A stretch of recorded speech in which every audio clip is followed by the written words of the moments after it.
proses revisi Undang-Undang TNI yang sampai dengan saat ini masih bergulir. Menanggapi revisi Undang-Undang TNI. Revisi Undang-Undang Nomor 34 Tahun 2004 tentang TNI. Tidak ada indikasi kembalinya difungsi.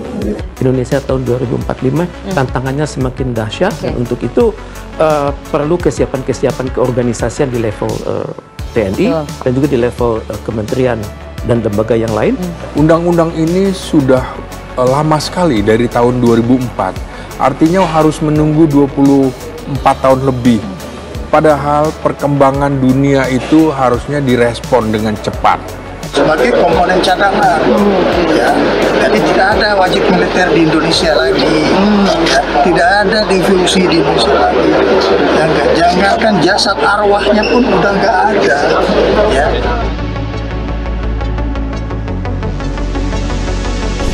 Revisi Undang-Undang Tentara Nasional Indonesia atau RUU TNI menjadi bagian dari upaya memperkuat profesionalisme dan reformasi di tubuh TNI.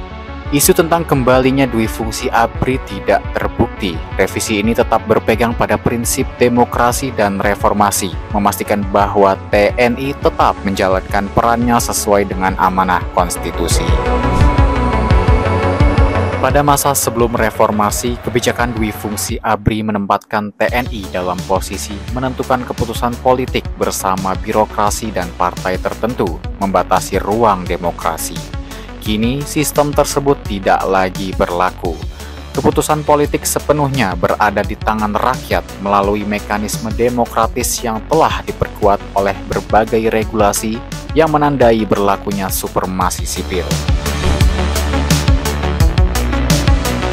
Landasan hukum yang telah ditetapkan sejak reformasi selalu menjadi pedoman utama. Aturan ini memastikan bahwa Panglima TNI tetap berada di bawah Presiden dan bahwa setiap prajurit TNI yang ingin berkarir di jabatan sipil harus mengundurkan diri atau pensiun dini, kecuali untuk sejumlah kementerian dan lembaga yang diperbolehkan oleh undang-undang karena beririsan dengan tugas TNI. Hal ini menegaskan kembali komitmen bahwa TNI tetap fokus pada tugas pertahanan negara.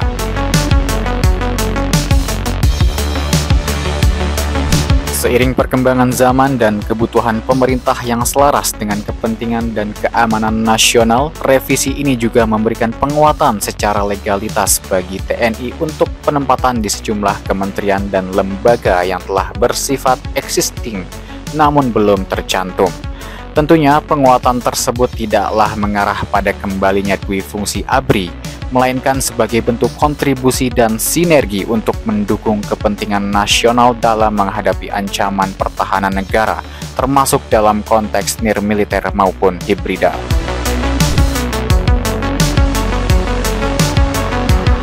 Dengan revisi ini, profesionalisme TNI semakin diperkuat. TNI tetap fokus sebagai garda terdepan pertahanan negara, menjalankan tugasnya dalam menjaga kedaulatan, keutuhan wilayah, dan keselamatan bangsa maupun dalam konteks yang lebih luas, yaitu keamanan nasional, melalui sinergi dengan seluruh elemen bangsa dalam rangka mewujudkan Indonesia berdaulat, demokratis, dan maju.